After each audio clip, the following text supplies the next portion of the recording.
ನಮಸ್ಕಾರ.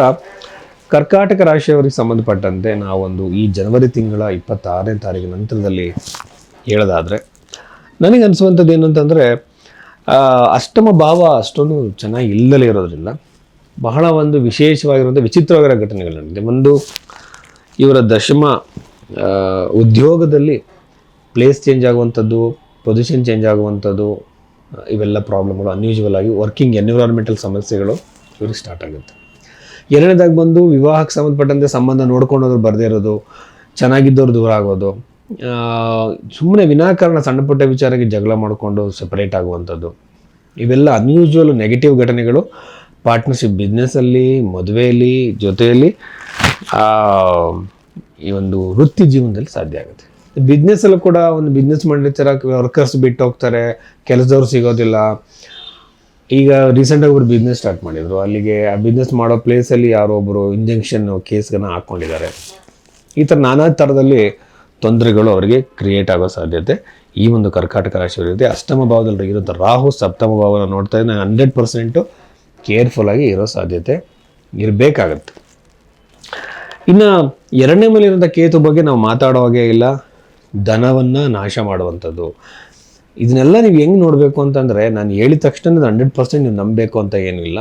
ಅದ್ರ ಬಗ್ಗೆ ಸ್ವಲ್ಪ ನೀವು ಜಾತಕದಲ್ಲಿರುವಂಥ ಕಾಂಬಿನೇಷನ್ ಇದಕ್ಕೂ ಟ್ಯಾಲಿ ಆಗಬೇಕು. ಸೊ ಈ ಜಾತಕದಲ್ಲಿರುವಂಥ ಕಾಂಬಿನೇಷನ್ಸ್ನ ನೀವು ನೋಡಿಕೊಂಡ್ರೆ ಬಹಳ ಒಂದು ರೀತಿ ಅಲ್ಲಿಗಿಲಿಗೂ ಟ್ಯಾಲಿ ಆದಾಗ ಮಾತ್ರ ಇದನ್ನು ಒಪ್ಪಬೇಕಾಗತ್ತೆ. ಸೊ ಅನವಶ್ಯಕವಾಗಿ ನೀವು ನಂಬಲೇಬೇಕು, ಒಪ್ಪಲೇಬೇಕು ಅಂತಲ್ಲ, ಇಂಡಿಕೇಶನ್ಸ್ ಇರುತ್ತೆ. ಬಟ್ ಜಾತಕನೂ ನಾವು ಕಂಪೇರ್ ಮಾಡಿದಾಗ ಅಲ್ಲಿ ಎರಡು ಕಡೆನೂ ಒಂದೇ ಥರ ಬಂದಾಗ ನೀವು ಅದನ್ನು 100% ನಂಬೋದು. ಸೊ ಇಲ್ಲಿ ಇನ್ನು ಉಳಿದಂತೆ ಬಹಳ ಚೆನ್ನಾಗಿದೆ. ಸಾಲದಿಂದ ಹೊರಗಡೆ ಬರೋಕ್ಕೆ ಒಂದು ಅವಕಾಶ ಕ್ರಿಯೇಟ್ ಆಗುತ್ತೆ. ವಿಪರೀತವಾಗಿರೋ ಸಾಲ ನಿಮಗೆ ಅಂದ್ಕೊಳ್ಳಿ, ಓಂ ಮಹಾಲಕ್ಷ್ಮಿಯ ನಮಃ ಮಂತ್ರವನ್ನು ಹೇಳಿ, ಫೈನಾನ್ಷಿಯಲ್ ಡಿಸಿಪ್ಲಿನ್ ಕಾಪಾಡ್ಕೊಳ್ಳಿ, ಸೆಲ್ಫ್ ಕಂಟ್ರೋಲ್ ಮಾಡ್ಕೊಳ್ಳಿ, ಸಮಸ್ಯೆಯಿಂದ ಹೊರಗಡೆ ಬರ್ತೀರ. ಹೊಸ ಬಿಸ್ನೆಸ್ಗಳಿಂದ ಲಾಭ ಖಂಡಿತ ಆಗುತ್ತೆ. ಸೊ ಇಲ್ಲಿ ಜಾತಕ ಅಂತ ಬಂದಾಗ ಒಬ್ಬ ಜ್ಯೋತಿಷ ಆದವನು ಯಾರೂ ಹಣೆ ಬರೋನೇ ಚೇಂಜ್ ಮಾಡೋಕ್ಕಾಗಲ್ಲ.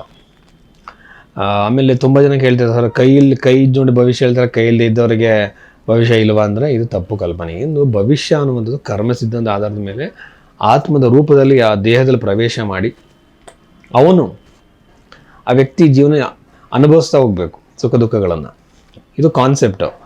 ಈ ಥರ ಕರ್ಮ ಸಿದ್ಧಾಂತ ಅನುಭವಿಸೋಕ್ಕೆ ಬಜ್ಜಿ ಹುಟ್ಟುವಾಗ ಅವನ ಭವಿಷ್ಯ ಕರ್ಮದ ಪ್ರಕಾರ ನಿರೂಪಣೆ ಆಗಬೇಕಾದ್ರೆ ಜಾತಕದ ರೂಪದಲ್ಲಿ, ಹಸ್ತ ಸಾಮುದ್ರಿಕ ರೂಪದಲ್ಲಿ, ಪ್ರಶ್ನೆಗಳ ರೂಪದಲ್ಲಿ, ಎಲ್ಲ ರೂಪದಲ್ಲಿ ಅದನ್ನು ನೋಡ್ಬೋದು. ಅದು ನೋಡೋಕ್ಕೊಂದು ವಿಧಾನ. ಈಗ ನಿಮ್ಮ ಹತ್ರ ಒಂದು ಆಧಾರ್ ಕಾರ್ಡ್ ಇಲ್ಲ ಅಂತ ತಕ್ಷಣ ವ್ಯಕ್ತಿನೇ ಅಲ್ಲ ಅಂತ ಹೇಳೋಂಗಲ್ಲ.